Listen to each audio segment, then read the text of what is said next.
Welcome back to another video. Today we've got this 27-inch iMac from sometime in the early 20-teens. I don't have the exact model, but what I do know is that this Mac is broken in multiple ways. So I don't know if you can see it on camera here, but we have a giant crack from here to here, and then a crack down to the bottom here. So it doesn't boot, it gets hung here, and the glass is cracked. So I want to take this 27-inch iMac, get the glass fixed, get it booting, and then I want to put the latest OS that I can on it using OpenCore Legacy Patcher. So let's get this guy maxed out, repaired, and see what we can do with it.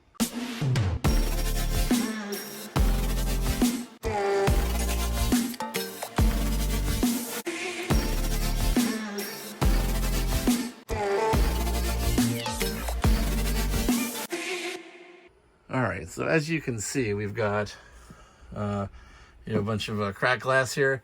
And if I push, I can feel it going in. So first thing we need to do is get this glass off.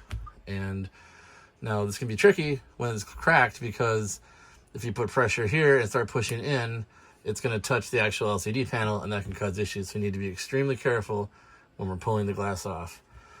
Now, the way the glass is held on these older iMacs, these are the thick ones. The thin ones are different, but the thick ones, there's a magnet up here and a magnet over here. So we just need to get some really strong suction cups. I've got a pair over here. These are from my local Farm and Fleet. These are for pulling out dents and auto body panels, but they should work for what we're doing here. And we'll get those connected and very carefully try to pull this glass out without damaging the LCD. So I was down at VCF Midwest last weekend. This is the weekend after. And I saw someone was selling one of these entire units, 27-inch iMac, for $20. And I already had this project here. I've gotten this Mac, rescued it from e-waste or whatever. I had the replacement glass for it here, which was like, I don't know, $38 on eBay. I think it was the cheapest I could find. Hopefully it works. I haven't looked at it yet. So, I could have just spent $20 and had one of these. I picked this one because I didn't have a 27-inch iMac in my collection, and I think they're pretty cool. But yeah, so we're going to do all this work today, or I could have spent $20 and just had one. But on the plus side, we're keeping this guy out of e-waste, so that's always something I like to do, is keep things out of e-waste. Alright, so I'm going to take my first suction cup, put it here, get that suctioned on. I'll take my next one here, get that suctioned on. Alright, so I think what I'm going to do is, I guess I'll unplug it. I'll do that. And then we'll kind of lay it down flat. Kind of half tempted to put the other suction cup here just so I can, make sure this one doesn't go down and touch the LCD screen, because it really wants to. So maybe I can do that.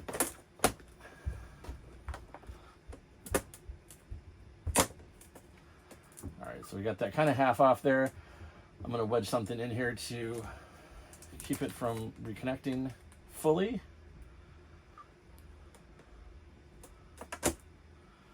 And then we'll try this side. Alright, so I think we got most of it.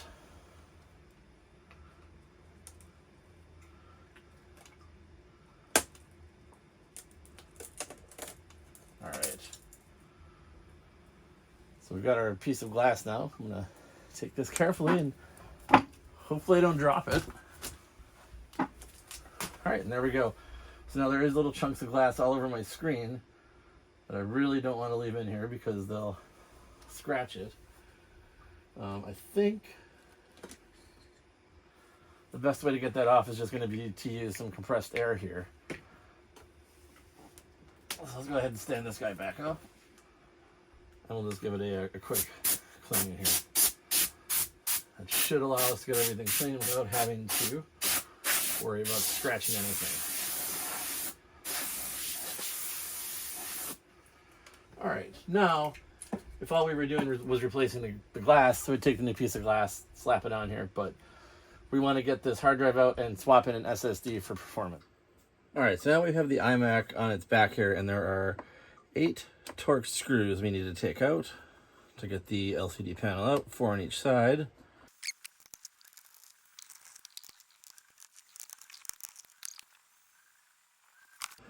All right, and with those 8 screws out, now we can carefully lift the LCD panel out. So we'll start at the top here, and we have to get in underneath, but within the frame. It's kind of a tight fit.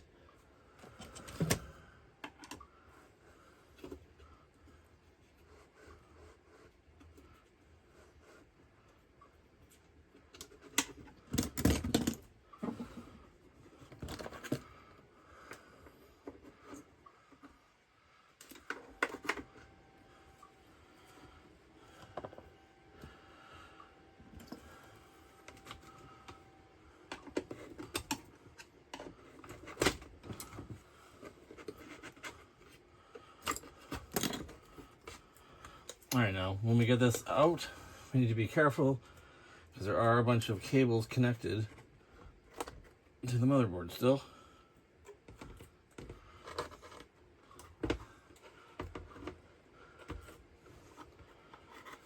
So I'm going to move this whole thing so I can see what I'm doing. All right, so we have a connector here. I'll carefully remove this one. We'll slide it this way and carefully remove this connector. There's at least 2 here. Sorry you can't see it, but I'll show you after.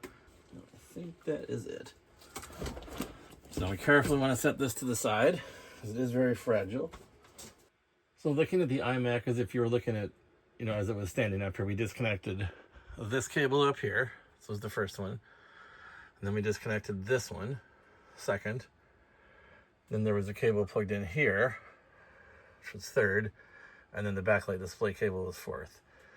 So I want to put those back in the same kind of order that we took them out, because I think that probably worked the best based on the stretchiness of where these things were connected. And there's our hard drive in the middle. So this is the guy we want to take out. Now these iMacs have a temperature sensor on the hard drive. For whatever reason, the hard drive is the least likely thing that's going to fail in a machine like this, but that's what Apple did. And if you take the drive out and don't take care of the temperature sensor through some means, then it's going to ramp the fans. It's probably going to thermal throttle. So we do need to take care of that as well. So this being a late 2009 iMac, I think what we can actually do is just short out one of the connectors here. So it comes out of the hard drive, runs underneath some stuff, and plugs into right about here. I think all we have to do is short those, and that should make it so that it's never aware that there is a problem with thermals on the hard drive. All right, let's get the hard drive out. I'll double check that to make sure that's accurate, and then we'll install an SSD in here. All right, so we've got a couple of Torx screws holding the drive on here. Take those out. And with those out, this drive should just come right out. So we have our SATA cable, our power cable. So this iMac 27 late 2009 had this nice 1 terabyte drive. All right, so we'll be replacing this 1 terabyte spinning drive with this. This is the Samsung 860 QVO 1 terabyte. So no, the brackets aren't necessarily going to fit because it's a much smaller drive. But we're just going to put 1 screw in and then reuse this bracket, and that'll be fine. I'm not worried about it. And this machine's not going to be going a lot of places, not doing much traveling, so it's fine if it's just a little loose in there, but it'll still be secure enough that it's not going to fall off on the inside of the case and rattle around or anything. All right, we will take this piece of foam off here. All right, and then we'll apply it to our new drive, like so. All right, so now we can reconnect the drive. We'll hook up the data and the power, and then we can reinstall it here back where it was. So now there were pegs that would hold the old 3.5-inch drive against the bottom here, and the screws are different sizes for these newer drives. Are much smaller, so we can't even reuse those pegs even if this was a bigger drive and we had the adapter. So we'll just screw it in as so, and everything should be fine. Again, you know, this machine is not going to have a lot of impacts to it. I don't think there's going to be a lot of problems here with this drive just kind of hanging out loose. All right, and then we have this sensor wire to deal with. Just take this wire, snip it off, and short the two ends together. And then let's just disconnect this wire. So we'll just strip the ends off of these.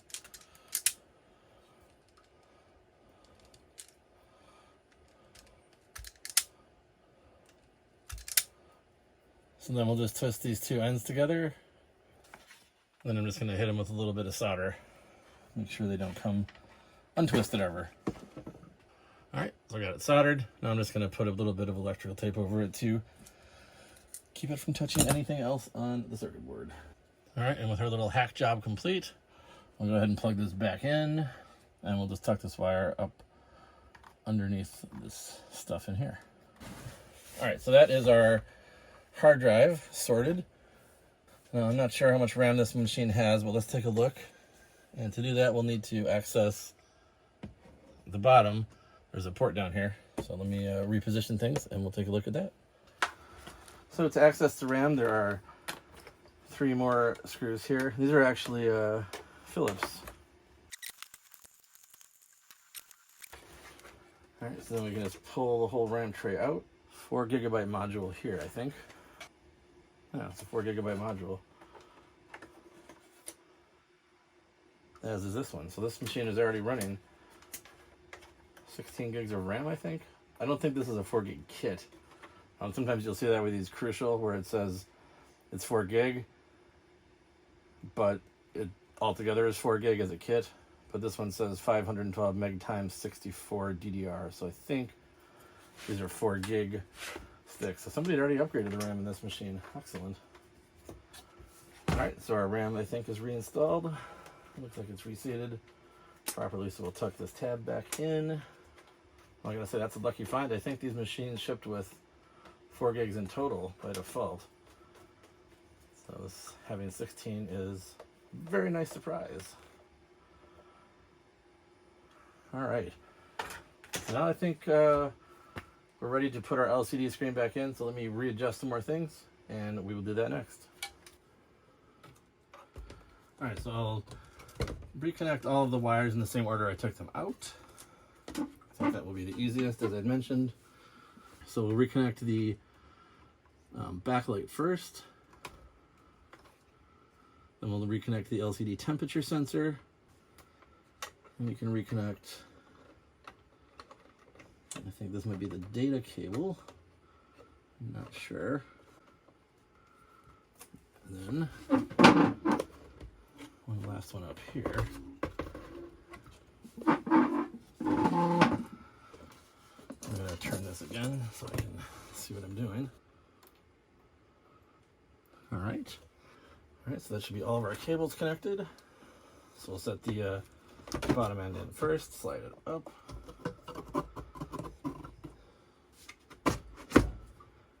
All right, now I'm just going to install 1 screw on each side just for now, so we can test it out and make sure we didn't break anything and do a little bit more troubleshooting if we did.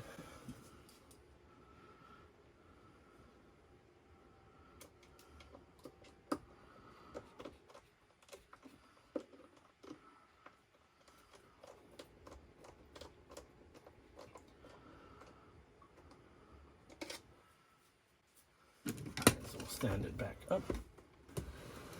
And let's turn it on and see what we got.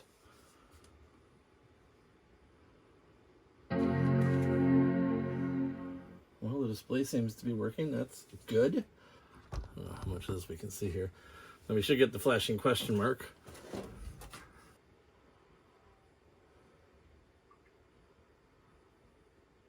Oh, okay. It's just going to boot Windows.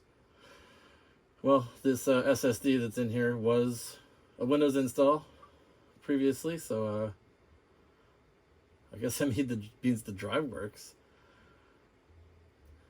Now, to be honest, this machine probably would be better off running Windows than the latest supported macOS, but I want to put the latest supported macOS on here. So we're going to wipe this, we're going to reinstall macOS, and then we're going to use OpenCore Legacy Patcher to get it up to latest.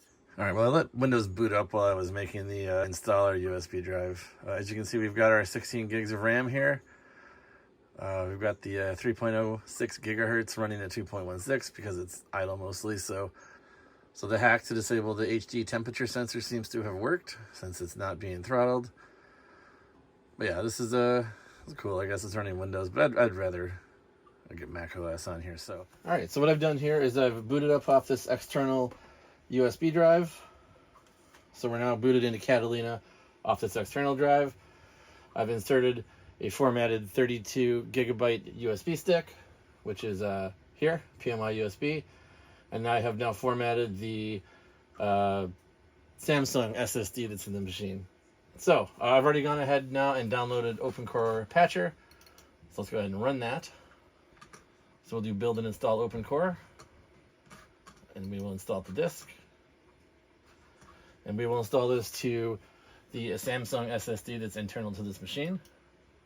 All right, and now we just need to reboot to apply that. So for now, I'm going to ignore that. Return to the main menu. And I'm going to create the macOS installer. So I'm going to download a macOS installer. And I don't think I want to do Sequoia Beta. But let's check on Sonoma. If we hit download, it'll tell us if there's any problems. So it says your model iMac 10.1 may not be fully supported by this installer. You may encounter the following issues. A lack of internal keyboard mouse in macOS installer. Could make it hard to install. So we'll hit cancel on that. Let's check Ventura. Same thing. macOS Monterey. That one looks like it's going to be just fine. All right, so we're downloading macOS Monterey. It's about 12.4 gigabytes. So once that's done, we'll build the install media, and then we'll reboot and boot off that. All right, so we will use our USB drive here to write the installer to. So I'll click that, and it will completely wipe that drive. That's no problem. All right, and it says it can take up to 30 plus minutes on slower USB drives, which I'm guessing based on my previous luck, I have. It seems like it is going pretty slow. So we'll let this finish and come back when it's done. All right, so that took a bit, but it says we successfully have created the macOS installer. Do you want to install OpenCore to this disk? Yes, I do. And we'll install OpenCore now. We'll install it to our Samsung. And we'll reboot to apply. So we'll hold down the Option key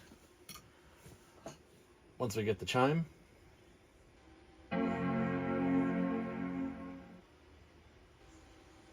All right, and we will click EFI boot off of the USB drive, and then we will select to install macOS Monterey. All right, so we get the macOS recovery, and then we will select to install macOS Monterey, and hit continue, and we'll hit continue again. All right, and we will agree to the terms. And now it's asking us which disk to install to. So we want to install to the SSD. And we'll hit continue. And now we'll go ahead and install macOS Monterey with the OpenCore Legacy Patcher stuff right to this SSD that we've installed behind the screen here. All right, so we're back, and we're going to go through the initial setup here.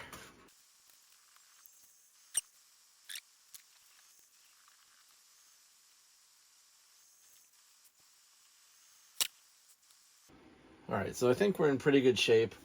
I'm now feeling confident enough where I'm going to put the remaining 6 screws back in. So this could be a little bit of a challenge because there are very strong magnets right by where these screws go. I think we can hopefully get them in there. And when you're doing this, of course, you want to be really careful of the LCD because it's not protected. And you don't want any scratches in it after all this work, so try to not accidentally poke it with anything.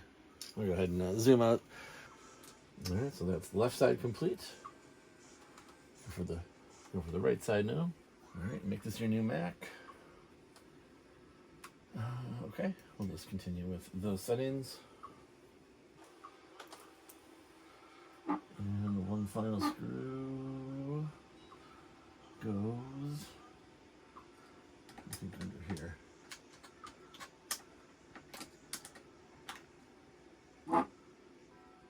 All right, so that's all our screws put together. All right, So we'll let that go. So now, as I showed at the beginning part of this video, I have this replacement front glass. But like I said, I could have bought a whole one at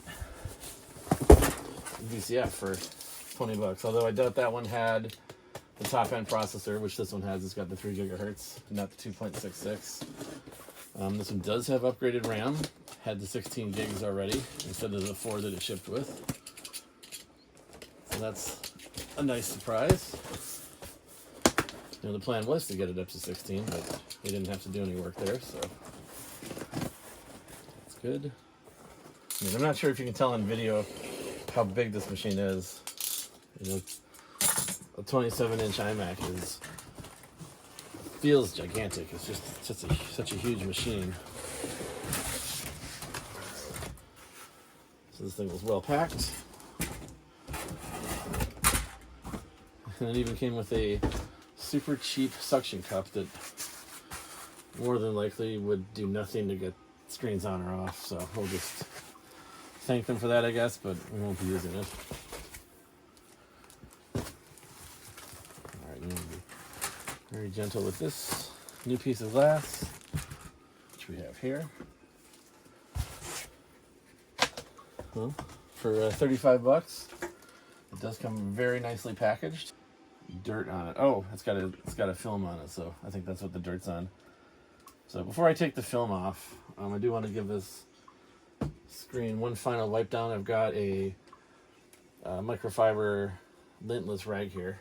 So it's going to go across it all and make sure any dust that might have accumulated on it is gone.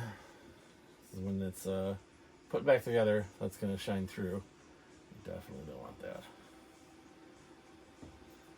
Alright. This is going to sit in there like this. So we can take the film off now. It's got film on the front and the back, it looks like. Oh, it just didn't peel off. Okay. Nah, I hate when they do that. So I'm very carefully going to try to get this film off without damaging the glass. Now that the little pull tab came off. There we go.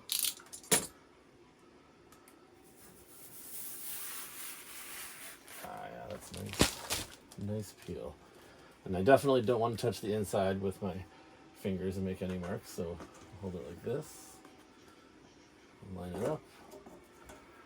I think we look good. Now when you get to the top, it's going to grab it magnetically, so you want to make sure everything's lined up first, otherwise it will shatter it again. So here we go.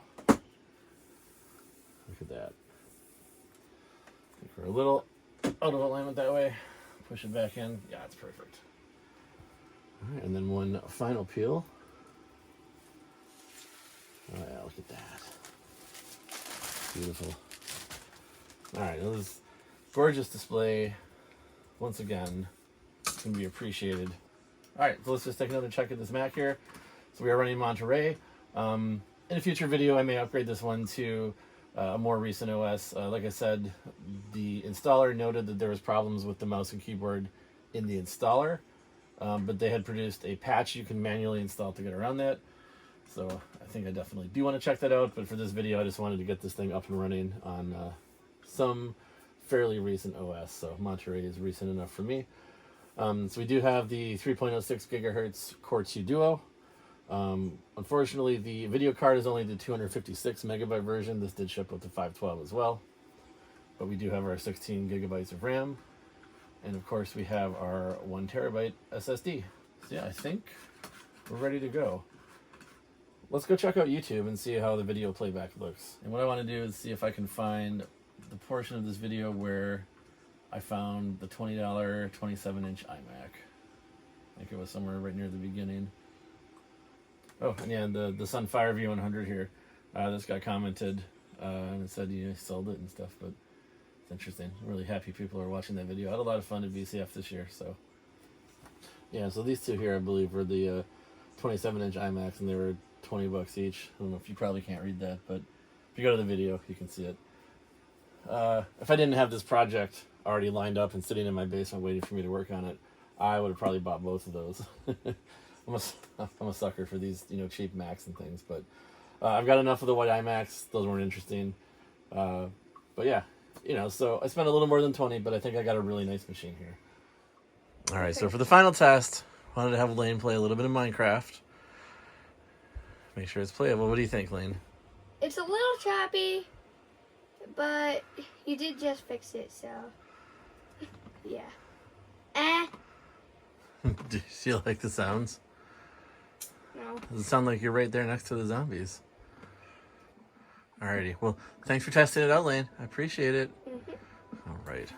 I'm gonna play more. So yeah, this machine is running completely silently. So the hack of touching those two wires together for the HDD temperature sensor totally works. I heard for 2009 and 2010 iMacs you can do that, but 2011 and newer, that hack does not work. So there's other ways you can do it. I think somebody sells an adapter for the SATA connection that you can put in place, and then it'll do whatever it needs to do. But for this one, it works. I think I also heard that in a more recent OS, Apple stopped using that sensor anyway, and they used the smart data points on the hard drive. I'd have to look more into that, but just some, you know, brief Googling, that's kind of what I came to the conclusion of. So anyway, this one, late 2009, iMac, touch those two wires together, and you don't have to worry about the hard drive heat sensor going crazy and running your fan up all the way. All right, well, I think that's going to do it for this video. So this 27-inch iMac from late 2009 with its Core 2 Duo at 3.06 gigahertz has been fully repaired. We've upgraded it pretty much to the max. We've got a 1 terabyte SSD, and obviously the RAM was already maxed out, which was a nice touch. So, you know, for the price of a new piece of glass, I think this was still a pretty good deal. This machine being 15 years old, I think we can probably get a few more years out of it now at this point.